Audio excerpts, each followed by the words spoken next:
Welcome to Mysteries, Monsters, and Mayhem. I'm Shannon Lawrence. And I'm MB Partlow. Quick content warning before we get started. This podcast may contain language and disturbing content, so enter at your own risk. Hi. Hello. I am not going to sing no matter how you beg me. All right, then I won't beg. I have a tendency to burst into song, like when the situation seems to call for it. And they say it's unrealistic in musicals. Right. Well, I don't do the whole song, and I do not dance, and I'm tone deaf, so it sounds terrible. I break into random dance. See? That's why we hang out together. Because we are a musical. A badly sung, off-tuned musical. Random interpretive dance. And a cappella music. Yay! Actually, I competed in a cappella and got second place, so I'm actually not a bad singer. But after a medication I was on, it screwed up my vocal cords. That sucks. I don't think I could sing anymore. Oh, I know I can't. I sing with the radio still, but I'm just... I can't, well, because it does, I get random voice breaks still since it. Oh. It was really bad when I was on it. Like, I was a adolescent boy. Oh. That sucks. Yeah. It was some manner of hormone thing that I had to be on. And I was like, you know what? Oh, DHEA, I think. Oh. I was put on DHEA. And then it was doing that. And I was like, so I'm a speaker. I teach workshops. And teaching a workshop with the voice of a 14-year-old boy is not the best. So I think I'm going to go off this. And it had hormonal effects that I didn't like to. But anyway, I'm pretty sure it was the DHEA. At this point, I've had so many ill effects from so many medications and hormones that I can't keep straight which one was which, but I'm pretty sure that I'm right on that one. So, have you watched She-Hulk? Not yet. Really? As we record this, I haven't watched it. Probably by the time this airs, I will have watched it, because it's been on my mind. We're not like up to date on it, but we've been watching it, and it's pretty funny. And there's fourth wall breaking, and I like that. Mm-hmm. There's a whole bunch of course, Worldcon. As we're recording this, Worldcon just happened. So there's a whole bunch of movie trailers that have come out, and it was Disney Day or something where Disney releases all the teaser trailers for all of their stuff. And some of it looks interesting. Now, whether it will actually motivate me to get my ass into a movie theater, I'm lazy. And once you have the streaming channels. But I detest, and one of them is a Marvel movie. It's just a bunch of action and random cuts and a couple of funny lines, and you get to the end of the trailer and you're like, but what's the fucking plot? There isn't one, apparently. It's just shit blowing up. Maybe that's the trend with the trailers now. See, I'm in this position right now, the MCU and other things. Suddenly, everybody's making a female version of everything. There's like a new, what is it? Tolkien based on one of the female elves or something that's out or coming out. There's it's the new Game of Thrones. That's a prequel. Being dependent upon a female character, it looks like it's. I've missed that. And then we've got She-Hulk, and we had Black Widow come out, and yada yada yada, and it just irritates me because. All right, we'll narrow this down to just the MCU, right? Okay. And we had all these man-based ones and one fucking female character for how many movies until they were like, oh, we will throw in this extra one. She's an Olsen, throw her in. And so they threw her in, and we had Scarlet Witch or whatever. Yes. Okay, two whole female characters, holy shit. There was the chick who was on whatever that police force thing is that Samuel L. Jackson runs. Shield. There was one female Shield agent too, so I guess we were supposed to be content with her and Black Widow. Yes. So anyway, male centric. Yes. Yes. Hobbit, Lord of the Rings, male centric. It was written that way. I get it. Yeah. Fine. Game of Thrones. While there were some intense, it was very male centric at the beginning and kind of drifted out to okay. So at this point, I just feel like I'm being pandered to is the short version of what I'm trying to say. That now we could have all these white guys in these movies. Again, we'll just narrow it down to the MCU. Yeah. Bunch of white guys and Samuel L. Jackson thrown in as Yeah. Old Patch Eye. I'm not going to remember the names right now. Yeah. No, Fury. Nick Fury. Oh my God. I pulled that out of nowhere. And then we get far enough in and they're like, okay. I think we got enough of an audience now because the audience didn't exist before, that we can do a black character. No. And actually have a whole movie based around that. And now, after that, it's just like fucking voting, okay? Only white men could vote. And then they're like, okay, black men can vote too. And then they're like, finally, oh, okay, women can vote. Oh, don't forget we got an Asian character. Right. But was that? Yeah, that was probably before also they could, it's like the presidency. It's like so much, it's the U.S. mentality that it had to be. And so now I don't want to watch any of the new things is what I'm saying. I actually wasn't going to watch She-Hulk because of it. Because I was like, but then if you don't watch it, they say, see, there's no female audience. And that pisses me off because I think the only reason we're getting these is that type of pandering. And I'm like, it took you too fucking long. I don't want to watch it now. But if I don't watch it, it's proof that there's not a female audience. Except I've been an audience member this entire time. And now when I get tired of the Marvel Cinematic Universe, I've actually had gotten quite over it. I'm not even watching all the shit that comes on. I watched Loki because Trickster. Yes. And Tom Hiddleston. That's the only reason I watched it. Because I'm like, I don't give a shit anymore. Same as Star Wars. I passed my threshold for wanting to watch Star Wars shit ages ago. But then I liked The Mandalorian. But I'm actually afraid to say in public, I've had enough Star Wars. Oh, no. It's, because, and I loved when that first came out, that movie made such a huge impression on me. Mm-hmm. I absolutely loved it. And I watched all the movies and I was always excited when a new movie was coming out. And now it's just like, you can't turn around without tripping over Star Wars. Yeah. And we're going off in this direction. And I'm not both saying of don't these, explore by the way, it. owned by Disney. Yeah. And I'm not saying don't explore the universe, don't explore it and see where you can go with it. But I'm just like, are there no new ideas? We're done now.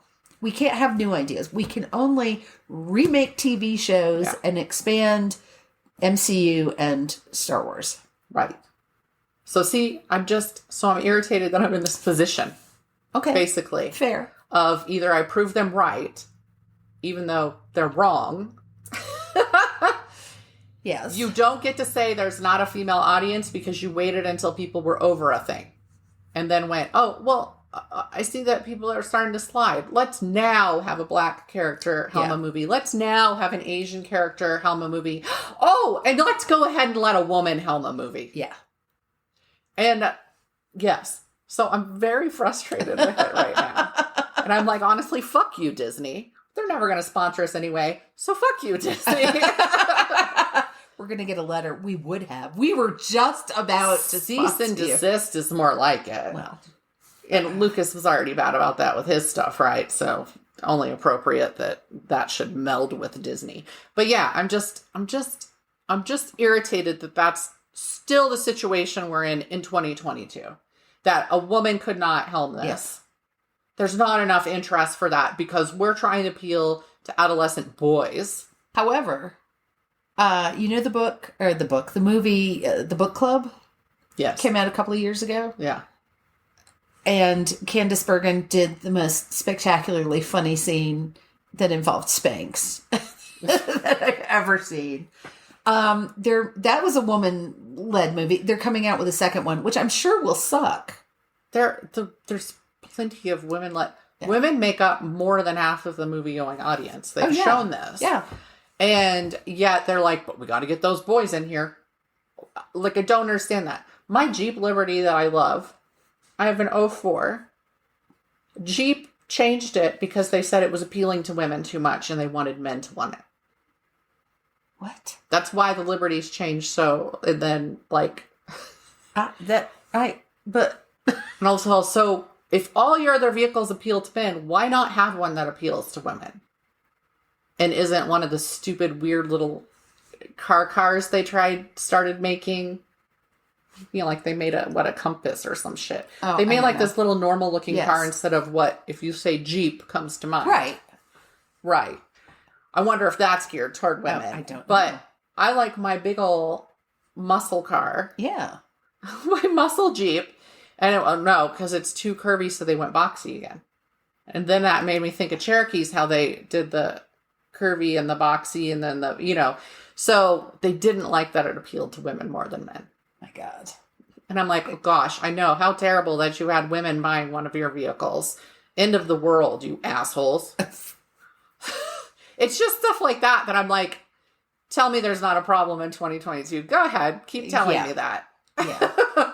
But yeah, so I'm like torn on watching She-Hulk and watching these other shows because, again, I just prove them right. Well, one of the movies that particularly, it was the one that, it's got Nick Fury in it, and I'm like, I got to the end of the trailer and I went, I have no fucking clue what that's supposed to be about.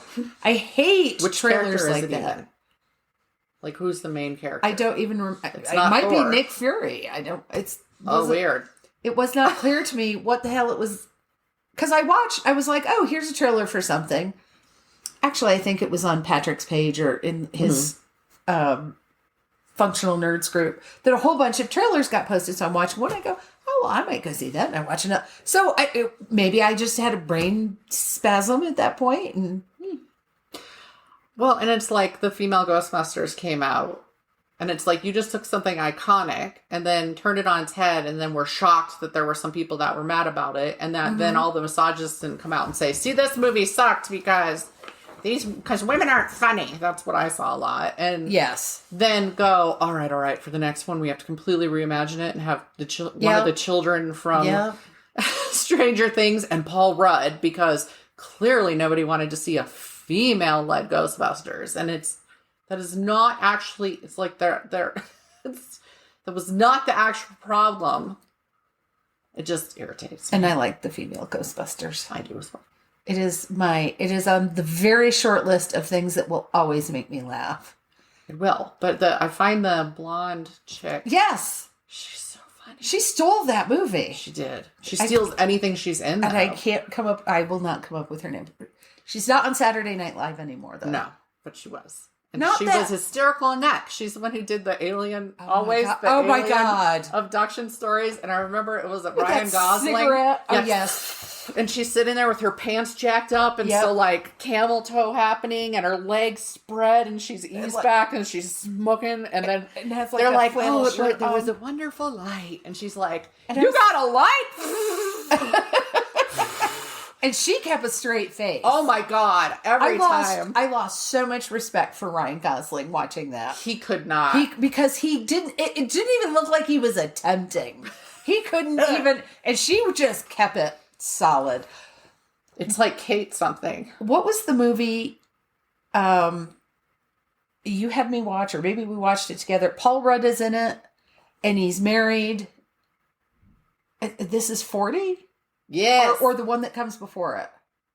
I don't believe I had you watch Knocked Up, but This Is 40 that I This is 40. I saw an outtake of This Is 40, and it's the scene where Melissa McCarthy is sitting in the office with them, and she's mouthing off to who I don't even know. And they're all dying. And Paul Rudd is he's trying so hard. And again, kudos to Melissa McCarthy, because she just keeps going, take after take after take after take. And she's just saying she's throwing out absurd things. Yes. She's yelling at the principal. No wonder your husband left you. I don't think he died. I think he committed suicide. Which is not funny. But, it was hysterical. Well, and because Leslie Mann, I think, is one of the funniest women also. Yes. And I will watch anything she's in. And she's losing her shit. Yep. And I mean, Paul Rudd just starts giggling. Now, every scene in that with Melissa McCarthy, though, because the earlier scene where they get into fight that leads to them being in the office in the first place, and he pokes her on her shoulder, and she's like, he just touched my breast, and he's like, what? I touched your shoulder. Your breasts are down there. I have high nipples. It was like in Bridesmaids. Uh-huh. She was so funny in that. Yeah, anything she's in as well. It's hilarious. But here's my problem. This is terrible. I don't like the movies that she's the head of as much as I like the ones where she's part of an ensemble. Yes. Like The one because the one she headlines are like, oh wait, it's the same thing over and over. Yeah, it's too over the top. She's a dumbass and it's over the top. And she's just a dumbass who stumbles into doing well. It's the same thing like I got tired of Kevin James for it's always I'm a dumb male. Yes. You know? So, but I love when she's part of an ensemble. I loved her in Spy. Yeah. But again, she had... Bumbling. She was playing against the woman who was the other friend of the bride in Bridesmaids. Yes. I apologize. Who also, despite being lovely, and I can't think of her name right now, but she's funny as hell. She's in with Seth Rogen in the movies where they get the neighbors. Yes, the neighbors or bad neighbor. Yeah. She is just... The way they interact in Spy, just... Maybe I'll watch Spy tonight. Sorry, She-Hulk. You'll have to wait another day. But I am very excited because Thing 1 will be home and Thing 2 has been invited. I don't know if she wants to attend. We're going to watch Hocus Pocus. And by the time this... it will already have happened by the time this comes out. Because I think it comes out on September 30th. Yeah. I'm a little excited for Hocus Pocus too. Well, they've only been promising it for a decade now. Yeah. But it's finally And then real. it was supposed to... I swear it was supposed to come out last year and then it got delayed a year. Probably. And I was like, fuck you, I'll believe you when it comes out now. So, I'm very excited about it. They killed it. I'm not excited about it yet. I'll watch it when it comes out, and then I'll be like, oh, okay. I'll be excited when I see it actually pop up. I'm going to make a whole smorgasbord of Halloween-themed food to eat while we're watching it. There will not be... charcuterie board? Perhaps a charcuterie board. Thing 1, however, you do one where it looks like a dead person's innards. Well, Thing 1 is a vegetarian, so there will be no meat on the charcuterie board. You can make it happen with vegetables. But I think... Red peppers are red. I know, but nothing like prosciutto to be stand-in for dead flesh. Yeah. I mean, I'm going to make I make the little deviled eggs with the little spiders on them, made out of black olives, and I'll probably cut things out in the shape of bats, and I will just go ham. All right. Should I get started? Yeah. So, now that we've talked about everything else. So, I'm not going to be accused of being a ray of sunshine this week. I know I wasn't last week either. So I have some fun facts for you, courtesy of Thing 2, who brought this story to my attention. She saw it on Reddit. So, I looked it up because the initial... When you first look at it, you're like, oh, what the hell? And then you're like... Oh, it goes a very bad way. So, Nathaniel Robert Code Jr. was born in March of 1956 near Shreveport, Louisiana. His parents divorced 6 months later. I don't think his father was ever in his life. He was raised by his grandfather, William T. Code, and his great aunt, Josephine Code, who I assume was his grandfather's sister. His family thought he was kind of an odd bird. He would, because they're like, he would stop in the middle of a sentence and just like stare off into space before coming back around and finishing the sentence. I'm like, did you ever think to take him to a doctor for this? Maybe. But he was accused of setting fire to animals. He dropped out of school in the 9th grade, at which time I believe he was 17 or 18 when he dropped out. And after that, he moved in with his Uncle Joe. He called the guy Uncle Joe. His name was actually Johnny Boyd. So in 1971, when Nathaniel was 15 years old, Uncle Joe shot him 4 times after an argument. Apparently, they were visiting someone, and I think Nathaniel wanted to leave, and Uncle Joe didn't. So Uncle Joe shot him 4 times. Nathaniel was able to run 4 blocks before he collapsed in the street, and he was found by passing law enforcement officers. It didn't even sound like someone had called the cops. Yeah. Just they were because this isn't a bad neighborhood. But they just were driving by, and they're like, why, look, yes, there is a body lying in the street. So he goes to the hospital. He was shot in the shoulder. So he recovered. It didn't say what happened to Uncle Joe. So there were long rumors that Nathaniel Code killed a neighborhood gay man known as Granny, who was known for buying alcohol for the local boys in exchange for sex. Oh. Yeah, that's just totally... Yes. That entire sentence makes me want to throw up. Yeah. So for a time, the people in the neighborhood were calling Code Granny Jr. Oh, no. Because apparently he was hanging out with Granny. Granny was beaten to death with a cast iron frying pan, and apparently that was never solved. I do want to note, Code was never charged with this crime. That was just the word on the street, was that they thought he did it. I will say, typical to most of us, if you asked 10 people who knew you what was Shannon like when she was growing up, probably half of them would have, or more than half, would have great things to say. But there are people who are going to have not great things to say for whatever reason. That happens to all of us. So when they go back and ask people, a lot of people did say they called him a bully. They called him an oddball. They said they were afraid of him. But there were others who said he was decent but troubled. They said he was misunderstood. He was fighting against having a really difficult childhood.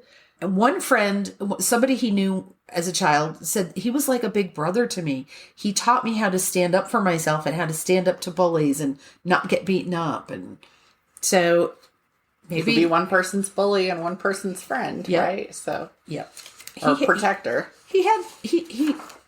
Nathaniel had some issues. At the age of 20, he was sent to prison. He was convicted of aggravated rape and sentenced to 15 years. And just of note, he broke in through the woman's bathroom window. Okay. That's how he got into her house.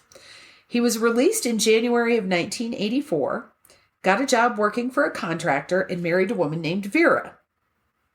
I will say he later lost the job after attacking a coworker during an argument over what radio station they were going to listen to. I think he might have been there a year, maybe a little less. So I'm like, that's not a reason to attack a person. Unless it's talk radio, and then all bets are off. I also couldn't find out what happened to Vera. Because I don't have her maiden name. So all I have is her married name, Vera Code. And which is 2 words. But if you put that in, the computer corrects it to 1 word, Vera Code, which is a big deal in computer security. And Google is a twat. Yes. Because I kept putting it in. I kept putting it in quotation marks. And it was like, you mean Vera Code, 1 word, right? And that's all it would search. Oh, my God. Yeah. I have gotten annoyed. If you search anything that happens to have a same or similar name to something that's popular, like a movie, oh my gosh. Yes. When you're searching crimes and there's a movie name for that crime, that comes up first. Yes. So you have to wade through all the movie stuff just to get to the actual human being that the movie's based off of. Yep. Yes. Drives me nuts. Indeed. So, Deborah Ford was a woman that most people wouldn't want to fuck with. She was smart. She was tough. She was in shape. She played football. She could bench press 150 pounds. I don't know if that's a lot. It sounds like a lot to me because I'm thinking I could probably bench press a stick of butter. I don't. Right? But I can do the bar. I think that's 90 pounds. So she was athletic and she stayed in shape. So what happened was her father gave her a house in a really, really terrible neighborhood because he wanted her to own a piece of property. He did not intend for her to live in it, but she did. He thought, maybe she would rent it or something. But she moved in, although her 2 daughters continued to live with her mother so that they had access to a better school district. Oh, school districts in Louisiana are way fucked up. Yeah. So, August 30th, 1984, Deborah took her daughters shopping. They were doing back to school shopping. Then she took them back to her mother's house. She returned home. She visited with some friends and she fell asleep on her couch. And actually, one of her daughters had put a stick in the bathroom window because they knew this was a bad neighborhood. And her daughter saw the bathroom window was open, so she closed it and wedged a stick in it so it couldn't be opened. However, Code gained entry to the house through the bathroom window because he sat there and jiggled it until the stick fell out. Oh, that takes some patience. Yeah. So while he was in the house, he cut the cord from a box fan that he found in the kitchen. And he'd been watching the house. That was the thing they found out later. Spoiler alert. He rode his bicycle in these neighborhoods after dark and found people's patterns of when they were home and when they went to bed and what they did. So yeah, he found a box fan in the kitchen, cut the cord off of it. He knew that her boyfriend and that her daughters were gone and she was home alone.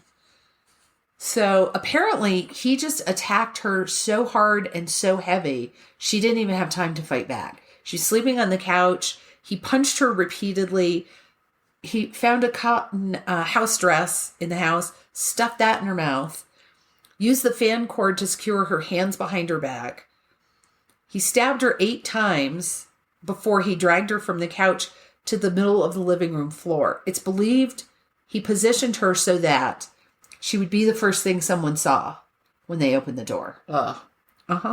She was still alive when he cut her throat, but he still cut her 5 more times, nearly severing her head. That was how severe. That was how angry he was. Right. He cranked up the AC and the stereo. Then he took her purse and left. It's estimated he was in the house less than 30 minutes. This was another thing he would do, is crank up the stereo. Was that so somebody would come investigate and find the body he was leaving behind? Because he's not cranking. Did he crank it up before or after? After. He wanted them. That was his calling card, so they would know it was the same person and know to fear him. Mm-hmm. So a neighbor came over the next morning to use her phone and, of course, found the body. Her sister had given her a gun for protection.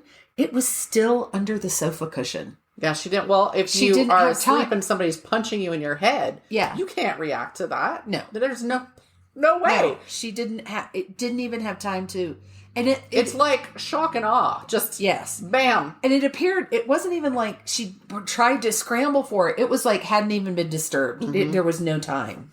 So that was August of 1984. June 24th. 1985, the body of Wes Burke is found. On July 18th, the body of Monica Renee Barnum is found. They did not know at the time, and again, stereos left blasting. They did not at this time connect him to these 2 murders. Now they do.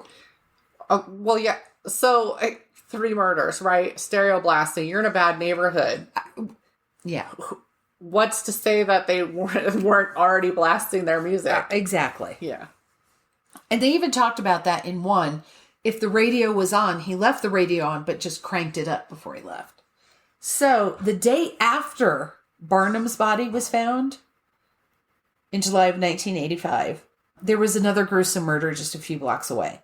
Someone broke in through the back door and killed Vivian Cheney, her boyfriend Billy Joe Harris, her brother Jerry Colbert, and her 15-year-old daughter Carletha Colbert. Harris, the boyfriend, had been shot twice in the head, twice in the chest, and then had his throat slashed. He'd been bound by shoelaces and a telephone cord. The brother had been shot in the head at close range while sleeping. The daughter had been bound with an electrical cord and had her throat slashed, and they believe, because of the way the blood evidence was, they believe he made the mother watch him kill the daughter. Mm-hmm. She was bound with an electrical cord, beaten and strangled before she was bent over the bathtub and drowned. And 2 of these people were legally blind. I think the brother was developmentally disabled. Nobody in the house was... So a really easy house to go in and just demolish a bunch of people and apparently experiment with as many ways to kill people as possible. Yeah. Very angrily kill people. However, there were 2 younger daughters in the house who were sleeping. And were left alone? And they were left alone. They were found unharmed in the morning. Like younger? How much younger? Like they were like, I want to say preteens? Yes, preteens. I don't remember their exact age. So, on August 5th, 1987... Code went to the home of his grandfather, William Code, who was then 73 years old. The grandfather, when he was found, had been bound, gagged, beaten, and stabbed 13 times in the chest and back. It wasn't just stabbing him. It was like stabbing him and then flipping him over and stabbing him some more. sadly, there were 2 boys in the house as well, who are grandchildren of a friend. Mm-hmm. So 12-year-old Joe Robinson and 8-year-old Eric Williams. Both boys had been bound, gagged, and strangled. And the evidence suggested that sexual assault may have been attempted. Interesting, since he left the 2 girls alone. And that was due to bruising on their shoulders. Mm-hmm. So, it wasn't until after the murder of his grandfather, William Code, that Nathaniel was taken into the police station and questioned. And even then, they didn't really suspect him. It was, you ask all the relatives. You take all the relatives in and question them. So he wasn't an active suspect at that time. But of course, they said, we would like to take your fingerprints. Here you go. His fingerprints matched the prints found at the murder scene. And you may be thinking, well, it was his grandfather's house. His grandfather had nothing to do with him. He was not allowed to visit his grandfather's house. Gotcha. No longer welcome. Yes. I don't know how long fingerprints would be good. Like, if I left today and didn't come back for 5 years, would there still be my fingerprints here? Probably, but like broken down some because it's oils. Yeah. I mean, but if you didn't clean, say, a wall, they could still be. So I guess. I don't. I'm not an expert. Nor have you played one on TV. Disclaimer. My opinion. So at that point, when his prints were matched to the murder scene, they started doing more comparisons and they started going back. And then they found his fingerprints at the murder site of Vivian Cheney and her family. Then they matched his fingerprints to the prints found at Deborah Ford's murder. I don't know why this was not that long ago. No, yes, it was. It was in the 80s. Sorry. I had my dates mixed up. Long enough. Yeah, so they didn't do fingerprint matching very quickly because he'd been in prison. His prints had to have been on file.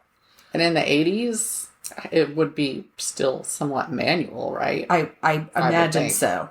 I don't know. In addition, he had a habit of using a particular and distinctive method of binding his victims, which added weight to the evidence against him. Mm-hmm. So it didn't matter. They felt, because they've had a lot of people analyzing him and his story, they felt like the anger and the fact that he tied them in a similar way outweighed the fact that he shot one and stabbed another. Mm-hmm. Or sometimes he took something to tie them up with, and sometimes he just used whatever was at hand. He was not stupid, because some of the quotes from him, he talked about the things he did. He wasn't stupid. I mean, unfortunately, he was tremendously twisted. He went to trial in September of 1990. The coroner described the murders as methodical, controlling, and brutal. Now, Code did not take the stand in his own defense. What a surprise. But his defense attorneys claimed that, first of all, they claimed that one single man couldn't have killed 4 people, despite the fact that 2 were blind and 1 was mentally... Yeah, at least 1 was mentally disabled. So I'm like, they also stated... And if you go in when people are sleeping... Yeah, exactly. There's so many ways that you can, because in fact, kill 4 people. And again, he went through their neighborhood on his bike at night. But he went through a whole sorority house. Yeah. But he had been watching these people. He knew who they were. He knew what their issues were. Mm-hmm. But another part of his defense was, if you do find him guilty, he shouldn't be sentenced to death because he suffers from borderline personality disorder. They all do. All the serial killers have borderline personality disorder. Not all of them. Like 90%. They're always like, and then they were diagnosed with borderline personality disorder. While he was in holding before his trial started, he helped start a riot at the prison. Yeah. Okay. PPD doesn't mean that you don't know right from wrong. Yes. So it was 106 witnesses testified and 450 pieces of evidence were presented. It was really the fingerprint that tied it all together, because other than that, it was very circumstantial. Mm-hmm.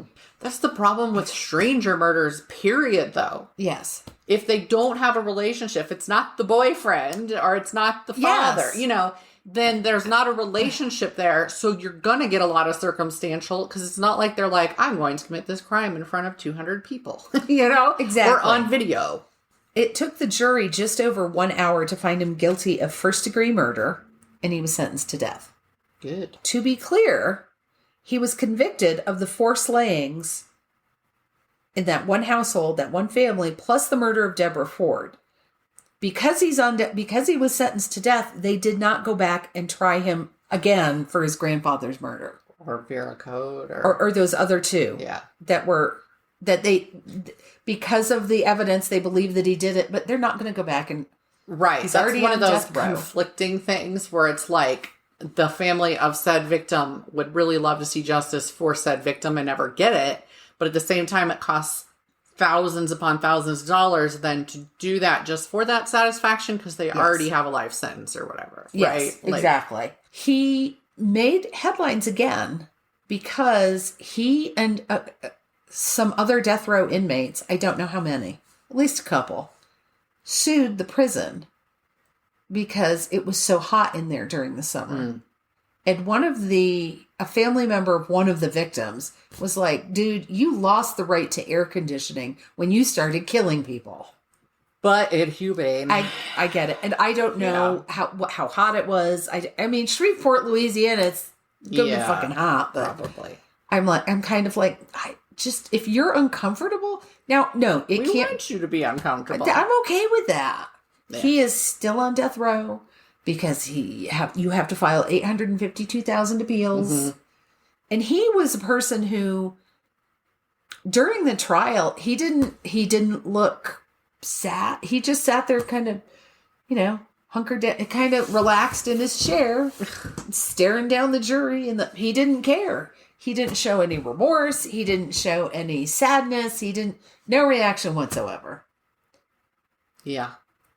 To all the witnesses and the family of the victims, the people he killed. Right.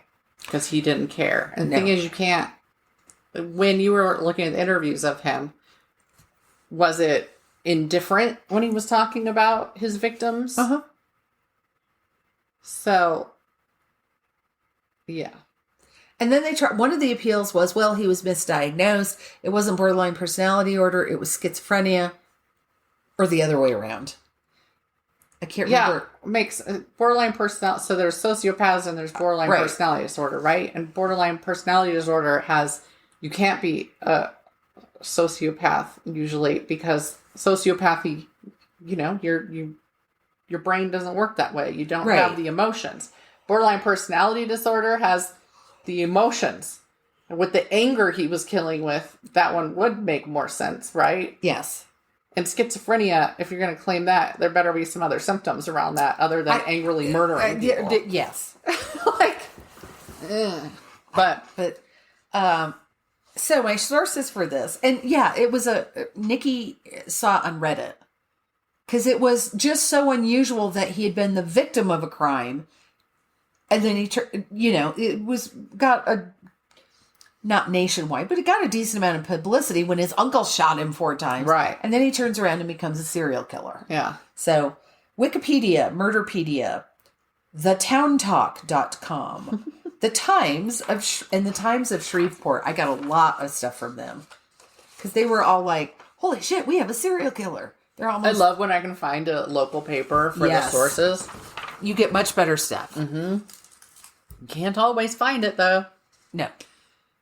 All right. So I am covering 2 folks, but it started with me looking into the story of Chris Benoit. So it was primarily about him that I found somebody else and added them. All right. So Christopher Michael Benoit was born May 21st, 1967 in Montreal, but spent most of his life in Edmonton, Alberta. He was a fan of wrestling, especially Tom Dynamite Kid Billington and Bret Hart. And in 1985, he joined Stampede Wrestling.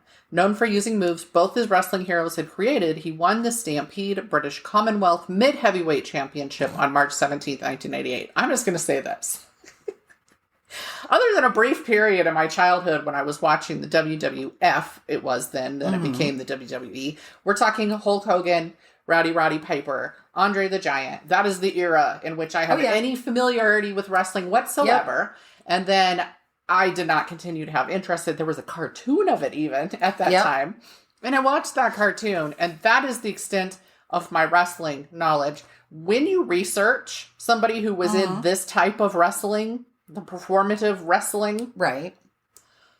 It is so hard to tell truth from the tale they spun for the public. Because it was like, he was in a feud with this person for this time and this person with this time. And I was like, but was he really in a feud, or you mean that was the show they were putting on? And then I did discover a term, and I'll define that and say what that is in a minute. But my wrestling experience even predates yours. Yeah, so... I mean, Mad Dog Vachon. I'm reading through this stuff, and I'm like, Andre the Giant. Yeah, Andre was around for a while, and of course, he was in, he went on for the movie, and Princess Bride, and all that, but, so he's probably a better known. And Hulk Hogan. But everybody knows who Hulk Hogan is, really. And I never saw him wrestling, but... Brother! Yes, he was all over. He got his 15 minutes. Oh, God, yes. Yeah. And then didn't he have a reality show for a while after, like, way later when he was skinnier? Or he went on a reality show. It was one or the other. But I could swear he had one. But anyway, so he was like the beginning of the wrestler being the promotional for everything. Yep. Every commercial, every beer, every this or that, probably. Okay, so in his time wrestling, Benoit moved on to other organizations, including New Japan Pro Wrestling. I didn't even know that was a thing, but it was, where he went by the Pegasus Kid and won his first championship. He also appeared in matches in Mexico and the U.S. during his time in Japan, so when it was off-season, he'd go to the other places, including World Championship Wrestling and Extreme Championship Wrestling, going by the Crippler in the ECW after accidentally breaking a wrestler's neck in 1994. Now, he was distraught when it happened, right? Okay. But then, of course, they're like, oh, he's fine. The guy was fine. It wasn't fatal. I looked him up, and he continued his career for several more years after this. Wow. That's at least what I found, so... But then, of course, they were like promotional. Let's call you the Crippler then. That's terrible. But that's how it works, right?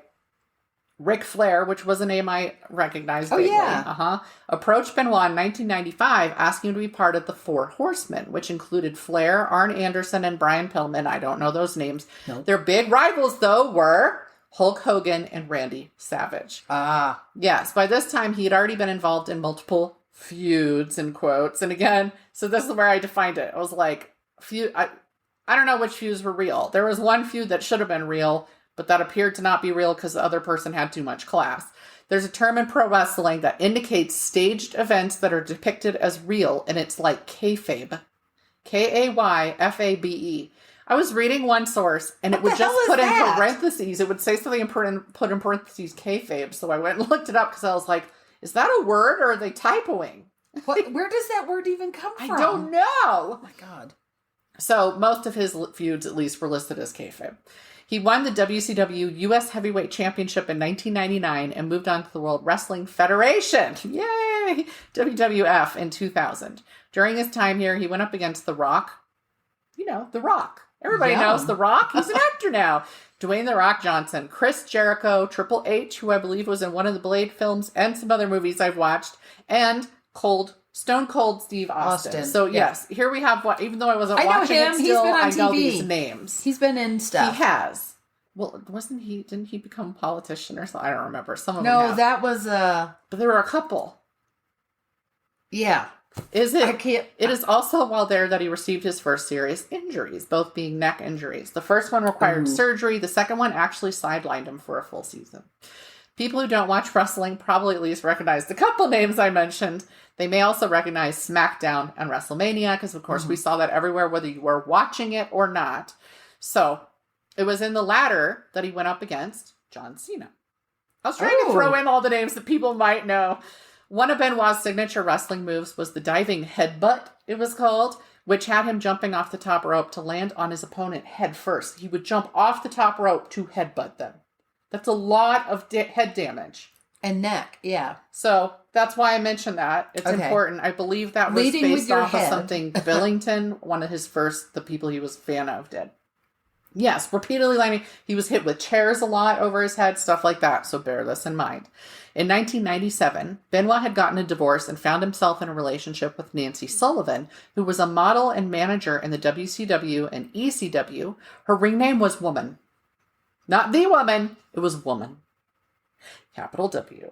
And they got involved when the wrestling storyline had them cheating on her husband. A rival of Benoit's named Kevin Sullivan. This is the one I think should have been a real feud and was a feud, but it was a fictional feud to start. To keep up appearances, they were forced to be out in public together, to share hotel rooms, and to be visibly intimate, which ended up leading to a real relationship and an affair. They ultimately did divorce Kevin Sullivan eventually, and the poor man, there's all kinds of jokes about him that you come across, and that he basically scripted his own divorce because he was part of this scripting. Right. They had a son, Daniel. Awful. I know. They had a son, Daniel, February 25th, 2000, and got married November 23rd of the same year. In 2003, Nancy filed for divorce, taking out a restraining order due to cruel treatment. However, she ended up dropping both the divorce filing and the restraining order, and they stayed together. November 13th, 2005. Benoit's good friend and fellow wrestler, who he'd known since competing in Japan, and they had kind of filtered through things together since then, Eddie Guerrero, died of heart failure. Found on the floor of his hotel bathroom in Minneapolis, his toothbrush still in his mouth. He just dropped dead in the middle of brushing his teeth. He was only 38 years old and had overcome addictions to both drugs and alcohol. They also think, though, that even though he was very well known for helping other people get clean and like telling his story so people could get clean. So he was off the drugs and alcohol, but the damage had already been done to his heart by then. And so he died. He was otherwise in good health and actively wrestling. The two had moved through the various wrestling organizations together. They had paired up in the WWF group, the Radicals, with two other wrestlers. Benoit took the death incredibly hard, and many stated he was never the same after that. So that's 2005. On June 23rd, 2007, Benoit left a voicemail for Chavo Guerrero, and it said that he was the nephew of the friend who had died, but then I found that that guy had a brother named Chavo, I think, and so I'm like, I don't know which one's accurate. But the articles I was reading said it was the nephew. On June 23rd, saying his wife and son had food poisoning and were vomiting blood, so he would be late to a scheduled match in Texas. Guerrero called him back and said, and to talk to him just to confirm, and said he sounded groggy when he talked to him and just kind of out of it. On the 24th, he sent out a series of texts to various people between 3:51 a.m. and 3:58 a.m. from both his cell phone and his wife's cell phone. Most of the texts were simply his address. You wake up because at almost 4 a.m. somebody sends you their address, right? One of these to Guerrero had more. It said, "The dogs are in the enclosed pool area and the back door is open," and then his address. No context for any of these people, so they all see it and go, okay, and go back to bed, right? It sounds like he was trying to call for help. That's hindsight. I get that. But, he's trying to tell people where he is. Yeah. And saying that the dogs are in the enclosure and the back door is open sounds like he's trying to get somebody to come. Yeah, but you'll see the timing on that. Okay. Could be. So. Okay. So, when he missed a pay-per-view match that night, his WWE employers called the police in Fayetteville, Georgia, where he lived, and requested a welfare check. Officers entered the home and found the entire family dead. An investigation showed that Nancy had been bound at her feet and wrists and asphyxiated on the evening of June 22nd. Again, those texts were in the middle of the morning on the 24th. She'd been dead for 2 days by the time he sent out those texts. Oh, God. She was wrapped in a towel with blood under her head, but didn't appear to have fought him. Bruising on her back showed he had been behind her as she was bound, with his knee in her back and a cord wrapped around her throat to strangle her. This was a violent act. Yeah. He had bound her, turned her over, stuck his knee in her back, and did this to his wife. Yeah. Daniel, who was 7 years old at the time, was found in his bed. He had been given enough Xanax that it's believed he was unconscious when his father asphyxiated him on the morning of June 23rd. Oh, my God. It was on the evening of June 24th that Benoit then killed himself by using a weight machine to hang himself. So it was like a lat pull thing, and he had taken the weight off. He'd taken the bar off, put the maximum weights on, put a noose and tied that to it, tied that noose around him, and then let go. Okay. So that it would strangle That's not a spontaneous, that takes some planning. He had, when they looked at his computer and what he had been researching the prophet Elijah, specifically searching on the prophet having brought a boy back from the dead. Like he regretted having killed his son and went to look that up. He laid a Bible next to both his wife and his son before killing himself. 2 Bibles. A suicide note was later found inside a different Bible that had been sent to his ex-wife. She was the mother of he had 2 children with her before this relationship. Okay. So they gave the belongings to them after this. And so it fell out of the Bible. And there was the suicide note saying basically just, I'm about to leave this world or something like that. At the time of his death, he had won 22 wrestling championships and he was 40 years old. Oh my God. That other guy was 38. This is not a good life. No. I mean, it's been mocked because it's fake, but they're getting real injuries a lot of the time. Yes. While they can learn and they can do all these things, a lot of these moves were still incredibly damaging to their bodies. Yes. Especially learning to do them. Yeah, you bet. Because you don't just do it perfectly the first time. You have to practice. Yeah. Toxicology tests found he had Xanax, hydrocodone, and an extremely elevated level of testosterone in his system. One of the things said 10 times the normal. So funny. I have to be on pellets just to be a minimum for a woman. Single digits of testosterone. The testosterone had been prescribed, they felt, due to previous steroid abuse and was a standard treatment for men who had used steroids and suffered then testicular damage because of them. Right. Okay. So then they would be put on the testosterone. It would be implied in the media that he had committed these crimes while in a roid rage. Remember when that was a big thing for a while, which was before this. It was well before this, but it was still floating around. And hell, still is. But the medical examiner made it clear this was not the case. 1, he was no longer on steroids, but 2, roid rage was a sudden and quick burning rage, not something that would have lasted for 3 days and been so planned out. This misconception, however, would lead to the WWE looking into steroid use among their wrestlers and reveal that some of them had been given not only anabolic steroids, but also anastrozole, which is a breast cancer medication used to quell estrogen levels. So they'd give it to these guys with the steroids to then further tamp down, the estrogen levels. And Benoit had been one of the recipients of that treatment when they were doing it. It was a former wrestler named Christopher Nowinski who first contacted Benoit's father and suggested he look into the possibility of chronic traumatic encephalopathy, or CTE, which is, and this is a quote, neurodegenerative disease linked to repeated trauma to the head. At Nowinski's suggestion, an additional examination of Benoit's brain was done at West Virginia University by Julian Bales. He was the head of neurosurgery. It was shown that Benoit's brain was so severely damaged, it resembled the brain of an 85-year-old Alzheimer's patient. Oh my God. Again, he was 40. They determined he had an advanced form of dementia common in CTE. The WWE quickly dismissed this as a possibility, stating that no one in the condition the doctor was claiming could have performed so well in the complicated routines common to wrestling matches. Though they had initially put on a 3-hour tribute to Benoit because they ended up canceling something he was supposed to appear at and aired this instead. They removed all mention of him from their website and programming. He has been obliterated on all but a few things and, of course, what already existed. He does not exist to them anymore. They are talking about giving her, his previous wife, some sort of honor. But I hadn't seen that it had been done yet. The sole nod they made to this diagnosis was to stop allowing wrestlers to hit each other in the head with chairs.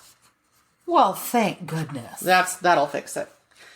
CTE was originally called dementia pugilistica, pugilist being a boxer, and was studied as early as the 1920s. But even now, in 2022, the only way to make a certain diagnosis is an autopsy. It cannot be diagnosed for sure any other way than to examine the brain physically. So you can't do a scan? Nope. Those prone to the disease are wrestlers, boxers, hockey and football players, soldiers, victims of domestic violence, among others. Even lower impact, like baseball players, some have gotten it. Wow. So of those who get repeated head injuries, it's thought to be found in about 30% that have this extreme damage. Wow. 30% seems like a lot to me. That seems high. Another notable athlete thought to have committed murder-suicide due to CTE was Phillip Adams, who played for the Oakland Raiders. He was born July 20th, 1988 in Rock Hill, South Carolina. In 2010, he was drafted onto the 49ers. An ankle injury sidelined him, causing him to be released by the 49ers and picked up by the Patriots. Here's the thing. He was traded a lot, and it sounds like that getting that ankle injury at the very beginning impacted him for the rest of the time because he was often on injured reserve. Oh. So then he'd get ditched by that team. Another one would pick him up. So in 2011, he was picked up by the Seahawks, then ultimately picked up by the Raiders in 2012, suffering 2 concussions over 3 games. And that was just that period, right? So the sad thing about this guy is he was mad talented. People said he was really talented. He was also from a city that was called, its nickname, Rock Hill, is Football City, USA, because so many successful players have come from there.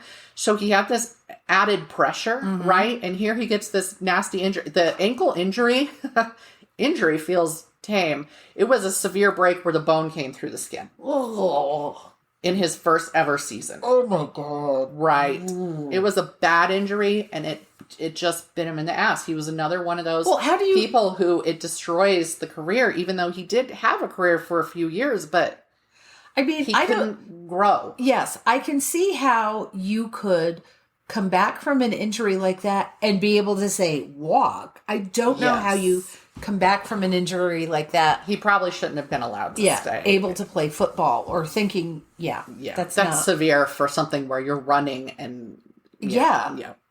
So he bounced around between several other teams until 2016 when he didn't show up to... So he got this kind of last minute, we can save your career. You can be on the Colts. Come to this practice. And he missed his flight. And when they called him, he just sounded like he'd given up. So that was it then. That was his last chance in 2016. April 7th, 2021, Adam shot 6 people in a house, all of whom died, though the 6 lingered until the 10th. The victims were Dr. Robert Leslie and his wife Barbara, who were 70 and 69, their grandchildren, 9-year-old Ada and 5-year-old Noah, and 2 air conditioning technicians who were working at the house, James Lewis and Robert Shook. Shook was the one who survived several days before dying. Dr. Leslie had been his doctor. All I could find was once in the past, and it was like a case of food poisoning. Because at first I was all, was he like a doctor who sidelined him or something? Right. No. He was a local physician, and he had sat up all night with him with food poisoning, giving him an IV and stuff. He had this small practice in the neighborhood, a little southern practice. And so there's no more details, and no specific motive was ever discovered. On the 8th, because that's why there's not more details to this story. Right. On the 8th, police arrived at his Rock Hill home, having discovered his cell phone at the scene of the murders. And there had been witnesses who saw him take off from the house after they heard gunshots on a 4-wheeler. Like he drove it, an ATV or a golf cart or what? They just call it a 4-wheeler. A 4-wheeler, which I think of as an ATV, yes. But you never know with the press if they're like, I just don't know. Because it just seems weird that somebody was driving an ATV through this southern neighborhood. But I could picture a golf cart in the right type of neighborhood. You know what I mean? Like I do. So I think ATV with a 4-wheeler, but I'm throwing that out just in case. That's all they called it. A standoff occurred. They were able to get his parents out safely. And when they got him, because a gunshot had been reported, he had killed himself by a gunshot. And that's why, again, they couldn't even talk to him and be like, why did you go kill this doctor? Yeah. And children and 2 AC techs who had nothing to do with you. Oh, my God. Yeah, you're just doing your job. Mm-hmm. And some dude comes in and shoots you. Yeah. So that sucks. He had no criminal record. He had never been in trouble, like no legal trouble. And his father requested his brain be looked at because he had heard of the CTE damage. And he had said he's been acting messed up. His behavior had gotten very erratic. He had really closed in on himself when he'd been friendly before. And people had seen him pacing outside the house and stuff like that. He just paced. So he was acting very strangely. And notebooks with strange symbols and scribblings were found in his home. He had been purported to have found a new religion, but they didn't say what religion he was suddenly following. He had just been behaving very strangely. So my question is, he found a new religion or he founded a new religion? Found. Okay. I was like, because, the strange symbols, it could have been. He was creating his own. But it was like a multitude of notebooks. Like he was just scribbling across these notebooks, Up until the murder-suicide, he had been caring for his mother who had become a paraplegic in an accident. Like, I wanted to this isn't a villain, but what he did was villainous. Yes. His dad asked, and the autopsy did show severe CTE. Wow. CTE is not treatable, and even if it were, the inability to decisively diagnose it would keep that from happening. Sports are a moneymaker around the world, right? That's why it doesn't matter that you're breaking people to do this. But high-impact sports seem extra popular in the U.S. to me, meaning it's too income-producing to bother trying to stop these sorts of injuries. Helmets are recommended to curb the damage, but I'm like, okay, but football players already wear helmets, and they're still getting these head injuries and concussions through the helmets. So, sure, it would probably be a higher rate, but that's not a solution because we already make them wear helmets. Now, in other sports, you're never going to get wrestlers to wear helmets, for example. So no, because the public doesn't want to watch. No. And also, I feel like you would break each other's faces because the nature of what they're doing, the helmets could be as much an hindrance and an just injury. Just like if someone production. is behind you and you just rear your head right. back. Just well, smack them in the face. Heads are hard anyway, right? So, yes, you can break somebody's face with a skull. It's just, it would be unwieldy. It's bigger than their head. I just feel like there could be more injuries that way. One has to consider whether our entertainment is worth 30% of those who receive these repeated head injuries dying unnecessarily at young ages and sometimes taking other people out with them. But I was like, I'm not going to sit there and list every single person who's... And a lot of them just commit suicide, ultimately. But like that rate was higher. And then, of course, young deaths. Like, as I'm reading through the wrestling thing, there's plenty of people who died at what are... pretty young ages. Yeah. So it's a problem. And of course, and we still live in a country where a large chunk of it is so gung-ho about my boy's going to grow up and play football that they just keep introducing them to this and they're just going to keep destroying their sons because football is we revere them as heroes. And I've never understood why an athlete like that is a hero. But until we look at them differently, we will continue to pay them an insane amount of money while other people go hungry, and we will continue breaking those people we're paying an insane amount of money so that they can be rich when they go on a murder-suicide spree. And some of them, even if they don't have the repeated head injury problems, they're crippled. Yeah. I mean, I'm sure there are football players who have all the money in the world right now who have retired, but their days are full of pain. Right. Because of all the abuse their bodies took. And I wouldn't trade. I don't want all that pain if it means I can have all that money. No. It's not worth it to me. So, yeah. Just putting it out there. Because I don't understand the reverence for the athlete and how we can still be doing that. Like the freaking Greeks and Romans or whatever. I mean, I understand admiration for athletes who put in the practice time and the skills and the swimmers and the... I can understand it when there's skill involved. Yes. Because I can respect anybody who has a level of skill. Yes. But again, I can understand admiration, not hero worship. Yes. I mean, did they... And millions of dollars. Yeah. I mean, did they... And getting excused from crimes like dogfighting. Michael. Rape. And that one a lot. Abuse. And domestic violence. Yep. Because you're an athlete and so we revere you. So it's okay if you ruin other people's lives. Yep. Apparently. But yeah, these two cases are just so sad because they could have been preventable. And if there were even just educating athletes about CTE and their families about CTE, there are symptoms. Yeah, there are some very clear lists of symptoms. And so if you were to know, all right, something's not okay, even though there's no treatment for it, there could be keeping an eye out. There could be other treatments that you use right parallel to it. Yes. Including counseling and physical therapy. Who knows, right? But there could be little things that you could do that might waylay these things, including suicides. Yes. So... but it's one of those things that because they have the power and the money, these organizations will keep denying it. And that's why at a job that we shared together, we were seeing cases coming in and it was lawsuits over CTE. One of them was a hockey player who I'm not going to name and stuff like that. But there were more names coming in. Yes. There's more than one hockey player. But the first one we had was a hockey player, I think. And they're going up against, again, bias of judges, which I am way too familiar with right now. They may hold them in the same regard and have that same opinion about that. And so who knows how they will find these things. We both quit before we saw any results from that. I haven't looked it up. So anyway, my sources, wrestlerdepths.com. Oh my God, that's a website? It is. Because I also looked up Guerrero and his wife Nancy there and stuff. So Wikipedia, NBC News, CNN, New York Times, and all that's interesting. Wow. So it's just, it's sad. It's very sad. It's sad that these people who were not otherwise criminals or bad people or anything reached this level of brain damage and did terrible things to completely innocent people. And we'll never know why. It's a lot of victims. We'll never know why he went to that doctor's house and killed them all. Like hopped on an ATV and drove there to the dude's house and then just shot because that's, Again, I could have seen, it would have made more sense to me in a twisted way. I get that.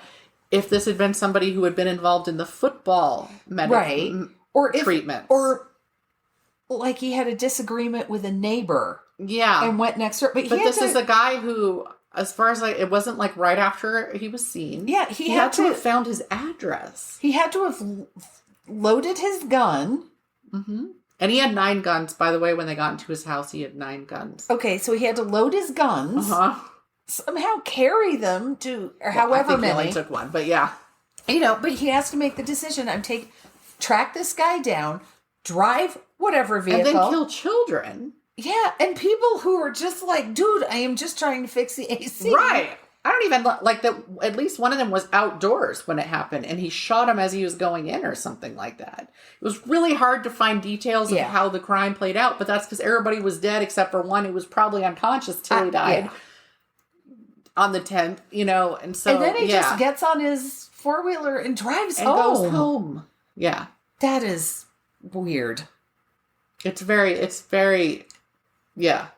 dark and twisted and just crazy. That is. It is completely. On that note. On that happy note. Good day. Check us out on buymeacoffee.com/MM-mayhem. And we all have that tiered support system for as little as $1 a month. And thank you for listening. Thank you, and we'll talk to you next week. Bye. Thank you for listening to Mysteries, Monsters, and Mayhem. Find us on Facebook and Instagram or at our website, mysteriesmonstersmayhem.com. Please rate, and review, follow, and share wherever your favorite podcasts are downloaded. Thank you for listening and supporting our podcast. We'll be back next week with more shenanigans.